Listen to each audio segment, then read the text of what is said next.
Welcome to 50 Years of Spartans and Beyond as we continue to take a look at some of the great athletes and the moments in CWRU athletics history. Today we're going to look back at the NCAA postseason game, the first in the history of the Case Western Reserve University baseball team going back to May 18th, 2011.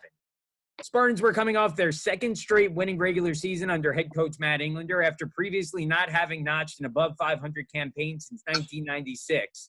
And had qualified for the NCAA tournament after going 30-13 during the regular season, setting a program record for wins in a year.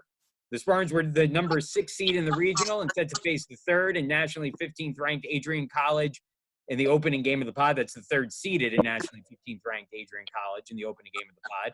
And the game would prove to be a classic.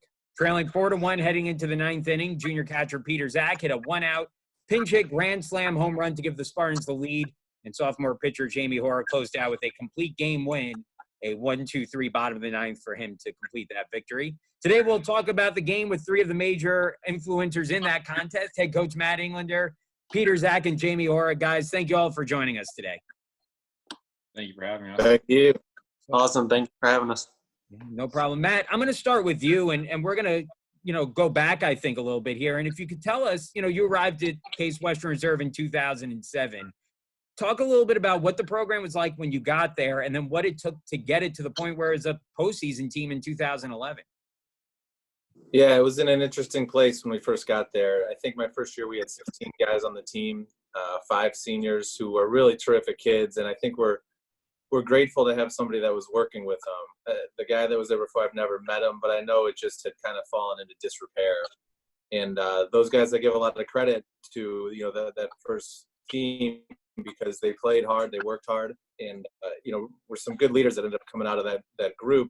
Some guys that played the next 2 years were part of some of these teams. It was an important time to build some groundwork and build some habits and character and who we were going to be as a program. And then Jamie got there and part of that class, and just he was a couple of years, but it was just an incredible time of building and guys not accepting that they were going to be bad, right? We knew we were young. We knew that we were going to lose some games and take some lumps, but never really accepted that as being okay. And, those guys, those seniors from 2011 who were in our first recruiting class with, Corey Pecoraro and Chad Mullins and guys like that, just really, I can't say enough about their leadership and what they gave to us in those first few years that allowed years like 2011 and beyond to happen.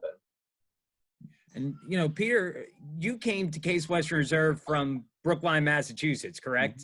Yep. So tell us a little bit about that, about your journey there and what brought you to Case Western Reserve. And did you think when you got there that by the time you were in your junior year, it would be a playoff team? Not at all. My kind of experience of getting there was a little bit different. I ran into Coach Englander when I was there on an academic visit because I thought I wanted to go to become a chemist. And I ran into him, and he introduced me to one of the seniors or upperclassmen named Phil Keith, who grew up in the town right next to me. We actually played each other in high school, did not know that. And he was like, hey, we'd love to have you come out, try out for the team. And that's kind of how everything happened. And those guys, Phil Keith was a little bit older, and then Chad and Steve and Corey, all those guys really kind of shaped kind of what the team was going to be and going to be in the future. Jamie, same question for you. Obviously, you're from a little closer, Twinsburg, which is kind of about, 40 minutes or so away from campus. But what brought you to Case Western Reserve, and did you think they could be a playoff team when you got there? Obviously, you're one of the top pitchers in the program's history. So how did you end up at a program that didn't have a storied history as some of the others? So I ended up there, I wanted to stay local. As close as I could, and I wanted to be able to play baseball. And Case was by far the best school that I got into academically, and so it ended up working out where I was able to pursue engineering, which was what I wanted to do at one of the best engineering schools. And then also, after meeting Coach and attending some of the winter camps there, I got a feel for what he was building there. And, he just started beginning to get his own recruiting classes. And so kind of just had faith in where the program was headed. and it turned out to be a good decision.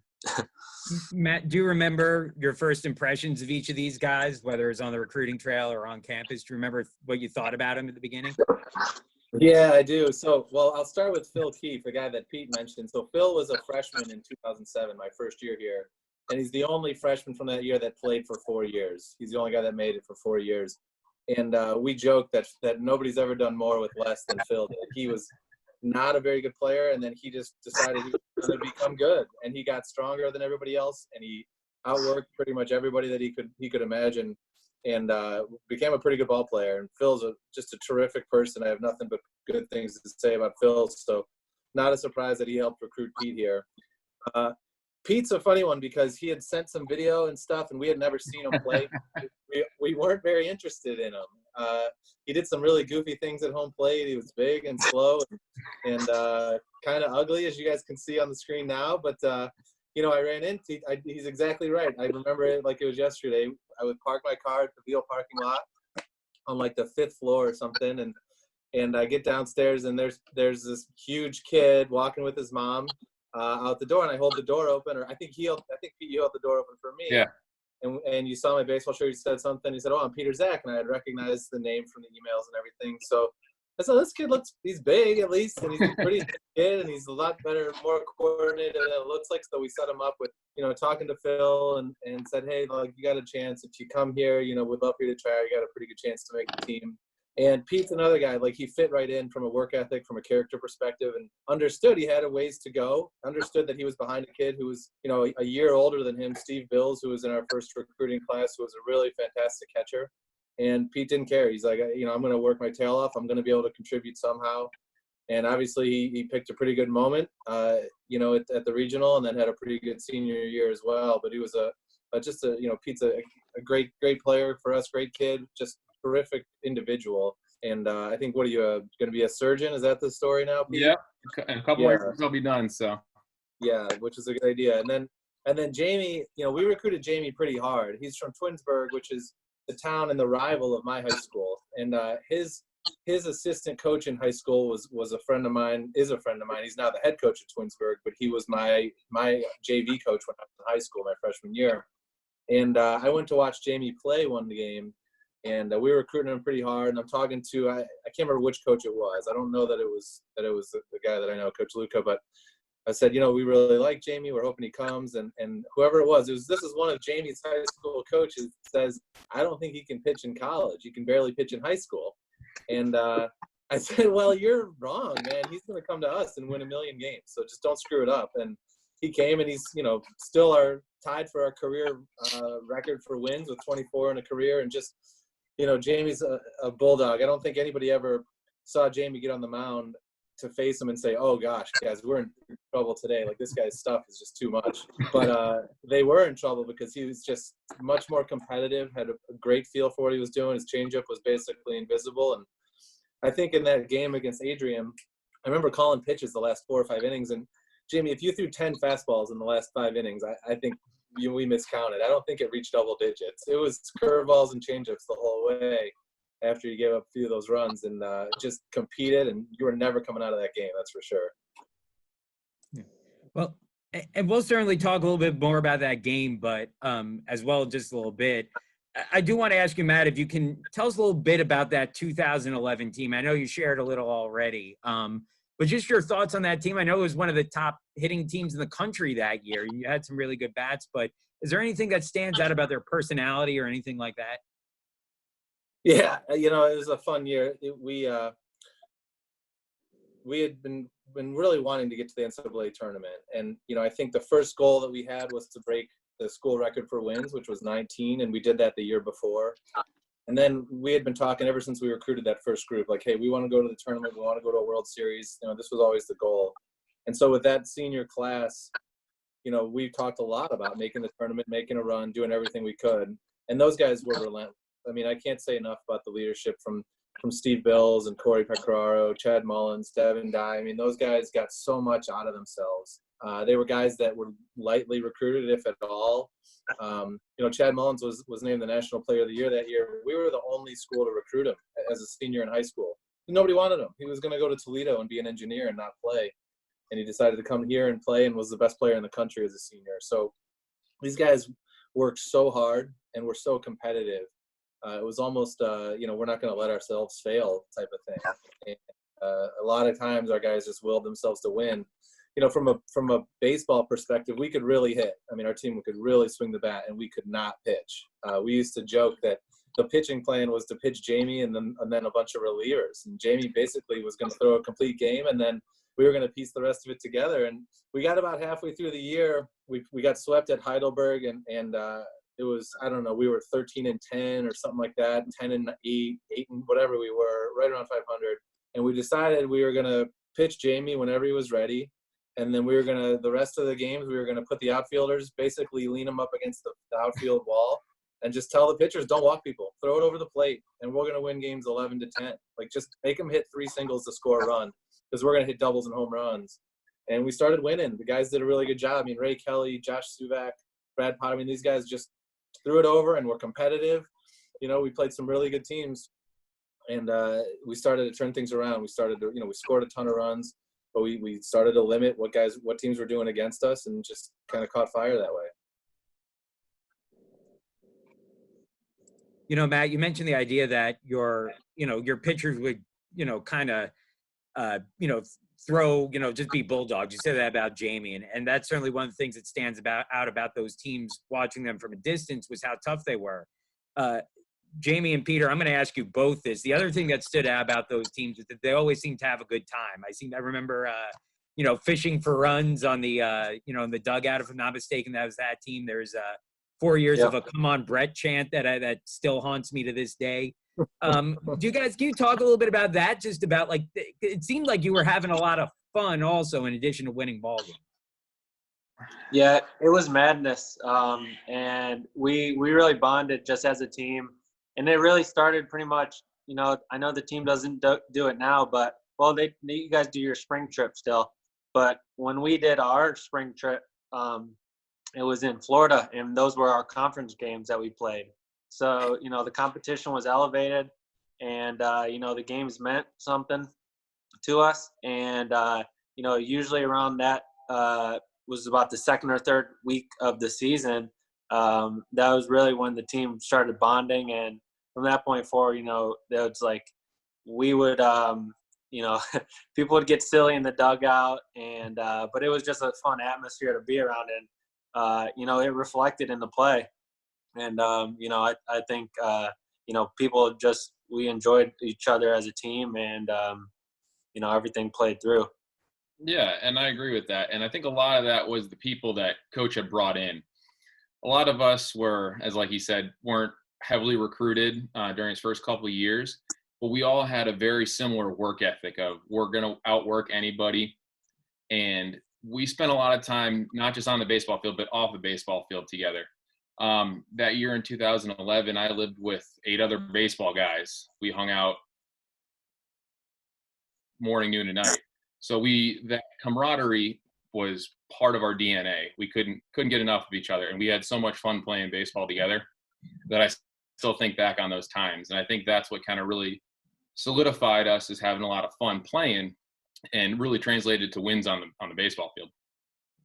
Well, let's go now to that specific game in particular. Again, we're looking at the first NCAA playoff game in the program's history, May 18th, 2011. Matt, do you remember your message to the team coming into the game? Was there any message? What were you trying to relay to them coming into that game? I'm sure there was a message. I'm sure I don't remember exactly what it was, but, something to the effect of, we belong here and this is a winnable game. I think any time you do something for the first time and you get there, as a coach, your fear is that there's going to be this sense of wonder and awe, and you're going to forget that you're there to take care of business. And I didn't have a huge fear of it, because our group was mature and they were driven. But and maybe Jamie and Peter, maybe I said something profound. I have no idea, probably not. But I think my head was in the spot where I wanted to make sure that it wasn't too big a stage, that we were going to go out there and we were going to compete as hard as we could and try to win the game, not just be there and be happy to be there. Peter, do you remember any of that message? We were at the end of the year, we went on a real long winning streak. We had won, I think, 12 out of our last 13 games, and we were really hot. And I remember him saying something that, like, we've beaten teams like this before. This isn't any different. And he emphasized the kind of the newness of it, but it wasn't anything different. It wasn't anything we weren't prepared for, that we weren't ready for it to kind of take on. And Jamie, obviously you're getting the ball to start that game. Did it feel different than the other starts in your career? Was it just going out there and handling your business as usual? I mean, I had some nerves. Yeah. I typically always got nervous before I pitched, and you know, there was actually a good crowd there for us. You know, we don't always get the biggest crowd during the season, cold weather in Cleveland, but you know, there was definitely you could feel the atmosphere of a playoff game, and so for me, you know, playing other sports in high school at varsity level, and then just you know, I've kind of learned to compete with some nerves, so that part wasn't anything new, but you know, I could definitely feel that the playoff atmosphere. So quiet game in it pretty much until you get into the bottom of the third inning and Adrian breaks out for those 3 runs. So Jamie, I get to ask you what went wrong in that inning and ask you about some bad stuff, because we're going to come to the good stuff in the end here. But do you remember going through that inning? Do you remember what happened that inning, how those runs came across? No, not specifically. I don't think they were a bunch of extra base hits. But you know, that was kind of my whole philosophy throughout my career was, you know, make them do it with hits, multiple hits, like Coach said. You know, I was not one to walk people. So if they would hit it, it would be because I was throwing strikes. And but you know, after that, I never really gotten super concerned. Basically because of our offense that year, and it was the best offense to be a pitcher for. So I was never, you know, super concerned anytime throughout the season when I gave up a few runs, because you know, I always knew that the offense basically had my back. Coach, I'm going to take it from your earlier comments. The answer to this is going to be no. But anytime in that third inning, did you consider taking Jamie out early? Only if we wanted to lose. I think, you know, you go into these things and there's a juggling act when you get into a tournament, and that is, are you trying to, you know, do you do what's best to win that game, or do you do what you think is best to win the tournament, you know? And I think for us, luckily, that was the same thing. Like, as soon as Jamie came out, it was over, and you can't lose game 1. So we needed to stick with him. There was never I mean, the only time we were going to take him out is if he got hurt or the game ended. That was it. So no, in the third inning, there was certainly no thought of taking him out. Well, it was a little bit of a slow start for the offense as well. Ryan Domschott, who was an All-American, I think 2 years before, really dominant pitcher for Adrian, got the start and pitched well in that game. Do any of you remember the scout on him? Do you remember what his stuff was, what the word was? I know, you know, typically that's the time of the year where you get the, hey, you know, Adrian's first guy, he throws, you know, 98 with a 92-mile-an-hour slider, and everything gets overrated a bit. Do you guys remember anything about the scout on him, or what the word was going in, or was it just business as usual there? Well, we knew he was really, really good, and he was as advertised, and he was dominant that day. We knew their closer was pretty good too, but I was happy they took him out. I think he walked a guy to start the 9th, and they made a trip to the mound, and I said, geez, are they going to take this guy out? Because I didn't think we had much of a chance to beat him. Honestly, if we played Adrian that year, if we played him 100 times, they probably beat us somewhere in the 98 to 99 number of times. They were really good, and Domschott was you know, electric that day. I think he walked a guy in 4 pitches after giving up a run in the 8th. He walked a guy in 4 pitches to start the 9th, and they brought in their closer, who was really good. And you know, for us, I think it was good for us to see somebody else, because Domschott had our number. And Peter, I'm going to ask you this kind of a question in a similar vein. Sometimes there are 3-0 games in the third inning that feel like, you know, hey, we got this, it's not a problem. Then there were 3-0 games that feel like you're down 12-0. Do you remember the feeling in the dugout at that point? Was that one that you guys are like, okay, we just got to get the bats going, or did that feel like a game that, you know what, maybe we're in some trouble here by inning number 3?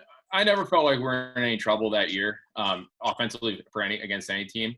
I feel like it was one of those games we just needed one person to kind of start it off for us with a walk or a hit or getting on base with an error.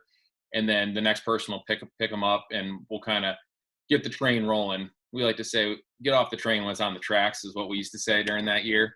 So we just needed that one person to kind of start it up for us, and that walk in the ninth was it. Well, the game remained 3-0 all the way up until the 8th inning. But Jamie, you kind of locked it down from there. I think over the next 4 innings, you scattered 4 hits. Coach Englander mentioned that calling more curves, calling more changeups. Was that kind of what changed over that? Is that how you found success in that game? Yeah, I think so. Especially, after going through, the order once or twice, trying to keep them off balance. And so, and then similarly, I know my pitch count got high up that game.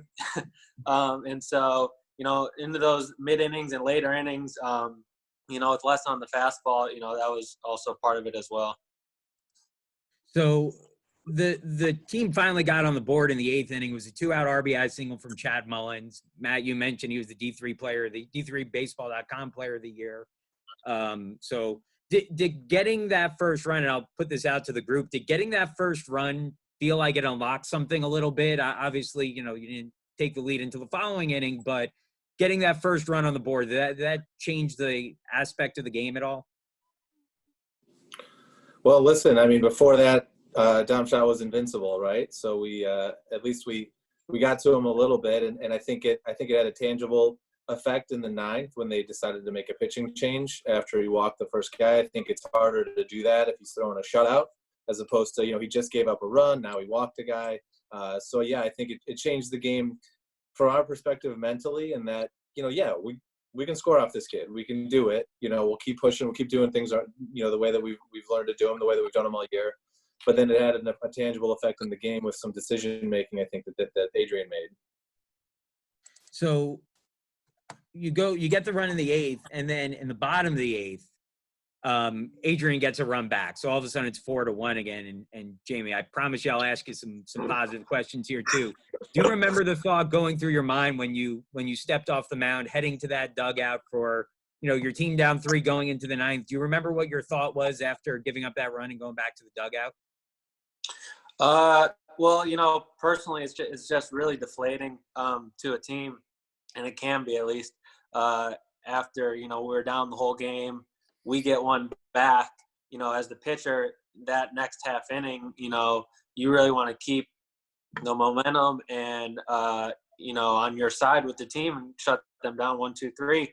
And so giving up that run, personally in my mind, I hate to give that up.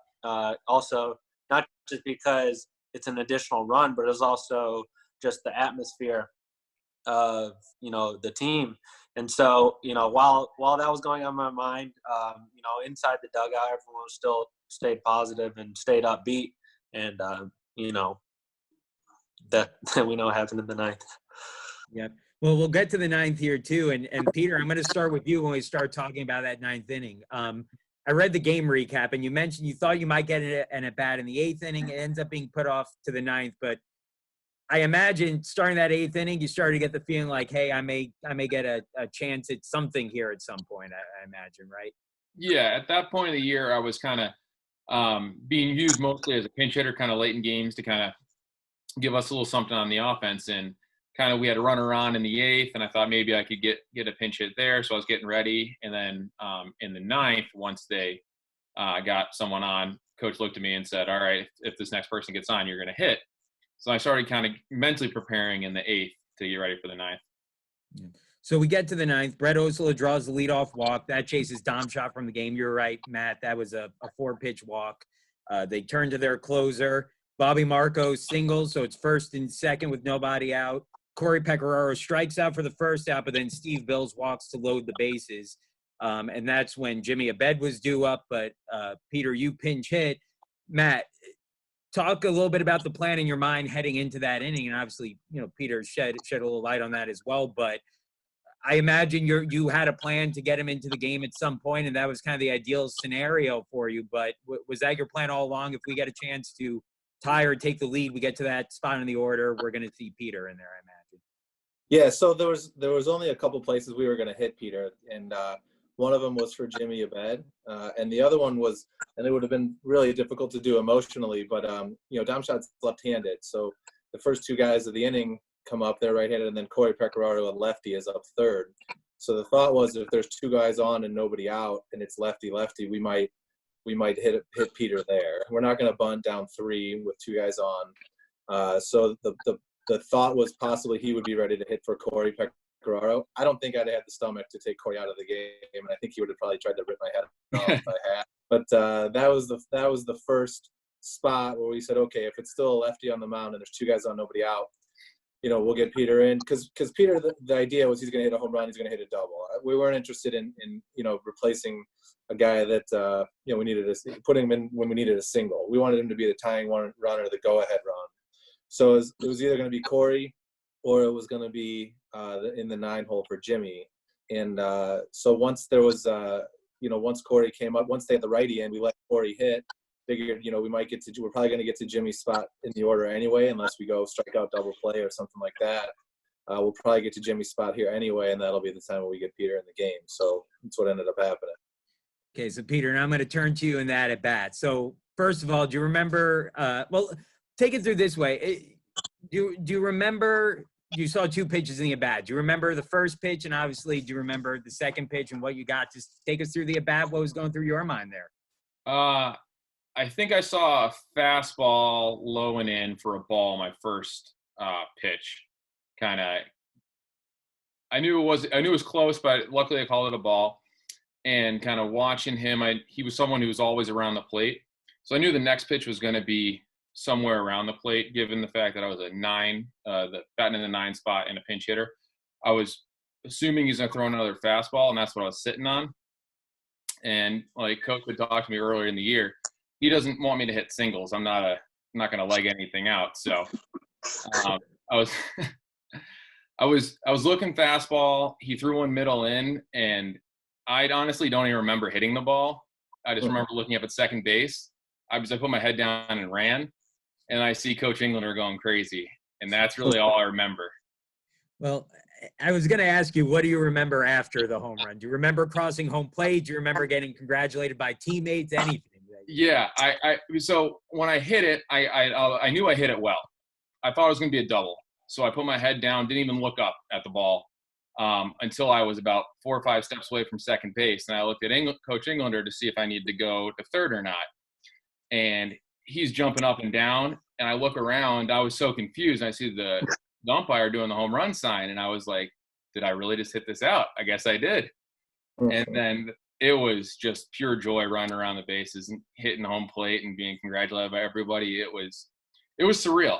It was absolutely surreal. I wish I could have actually watched it and seen it go out, but. Did you ever hit a home run like that over your career, or was that's the one, I mean, that's probably the one I squared up probably the best in my 4 years there. I really think I got a hold of that one.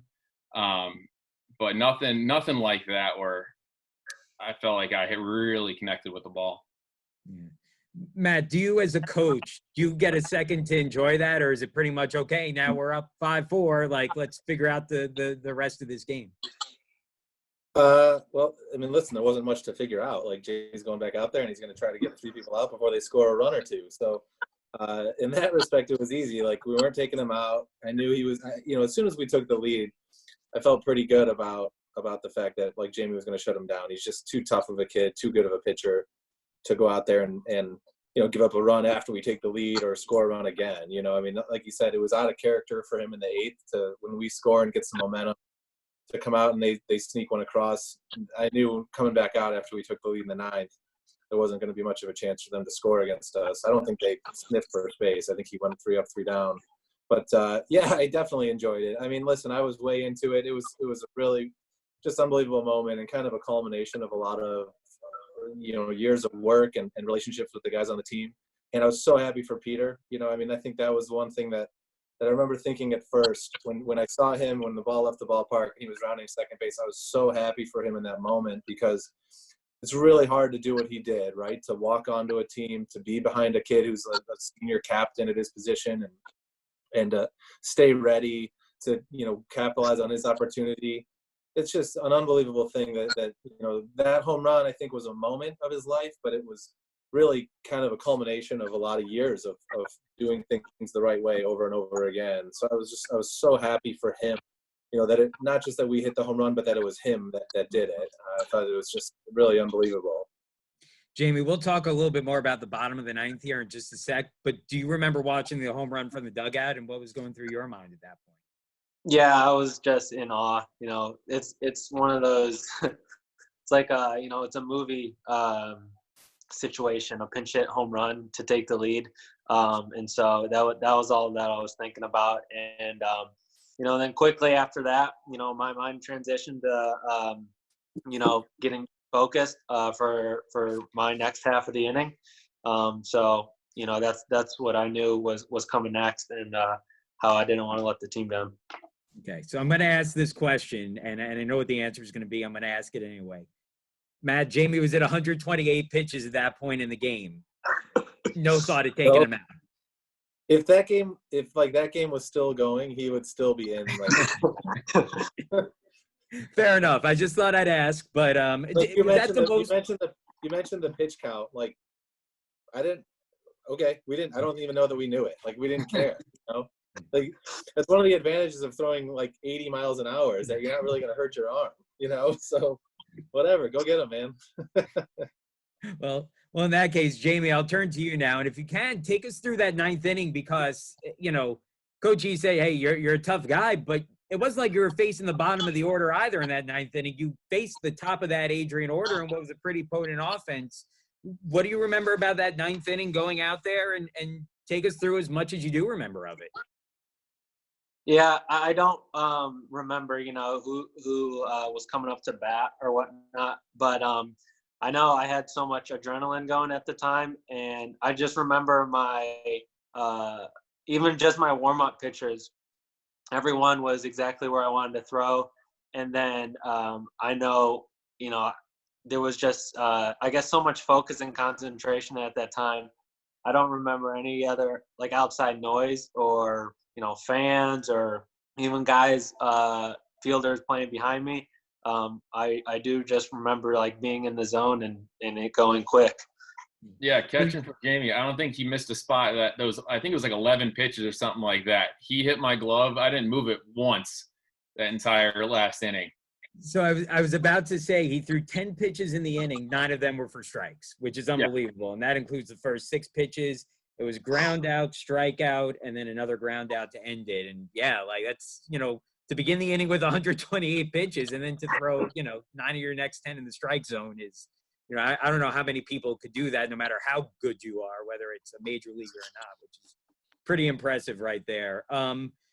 I got to ask, Jamie, how did your arm feel after that game? Was it more stressed than normal? Was that the most pitches you ever threw in a game?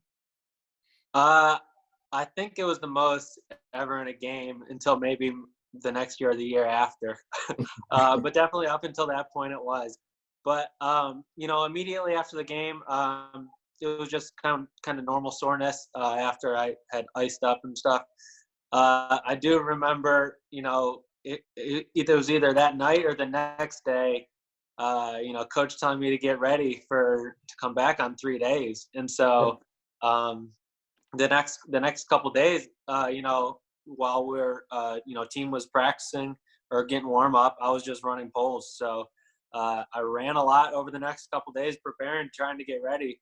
But the next 2 days after, I tried throwing a couple, and my arm was shot. But I was still trying to get ready.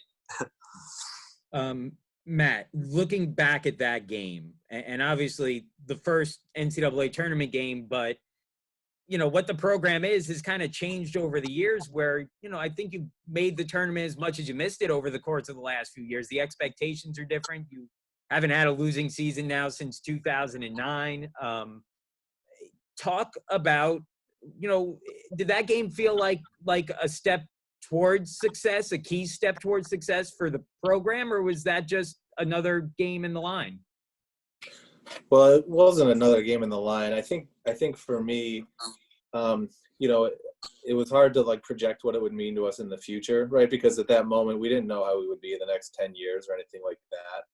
to me, it was more of a vindication or a reward for how hard our seniors had worked and dedicated themselves and everything they had been through. I think Jamie and Pete will attest to how special of a group those guys were. That senior class that year. It was a small group, but just they had been through a lot and put themselves through a lot and taken a lot of, leadership responsibilities and ownership for our success and most importantly, our failures onto them. So for them to have that type of experience in that game and to have it really seemed like everything that they had done for the last 4 years had worked. And so to me, I mean, that's more what I thought of was just, these guys really have earned this moment as much as anybody has ever earned something. Jamie and Peter, I'm going to ask you both this. Tell us what you're up to now, what you've been up to since graduating. Obviously, you both had, Jamie, you had 2 more years. Peter, you had 1 more year after this game. But Peter, we'll start with you. Where are you at now and what are you doing? I'm living in Pittsburgh now. I went to medical school after college. I'm in my general surgery residency. So it's a 5-year program. So I'm in my 2nd year. Just living life with this whole COVID outbreak, which has kind of been a little bit rough. My wife and I are expecting a kid in June. So a lot of things. Turned 30 this year, feeling old now. So this is a good sort of reminiscent and bringing back some really good memories that I've had of college and baseball and Case Western. Congratulations on the child. Jamie, how about you? Where are you at now? I'm living in Dallas, Texas. After graduation, about a month after, I moved to Corpus Christi, Texas. That was the first job I got. And since then, I've lived there and in Austin and now in Dallas. So just a couple places that my career has taken me. So living in Dallas and just signed up for a softball league. And actually about a couple of weeks ago was the first time that I threw a baseball in probably 4 to 6 years, which is crazy to think about. I picked up an older league this past year. First time I've gotten a catcher stance in about 7 years. And I still can't throw the ball back to the pitcher, Jamie. Still can't. I believe it. Well, guys, thank you so much. This was awesome. I think, just reminiscing, but also giving people an inside look at what that game was like and one that, again, was a great game, but certainly one that was sort of program changing in some way. So, again, thank you all for joining us. This was really, really enlightening. Absolutely. Thank you. Yeah, thank you.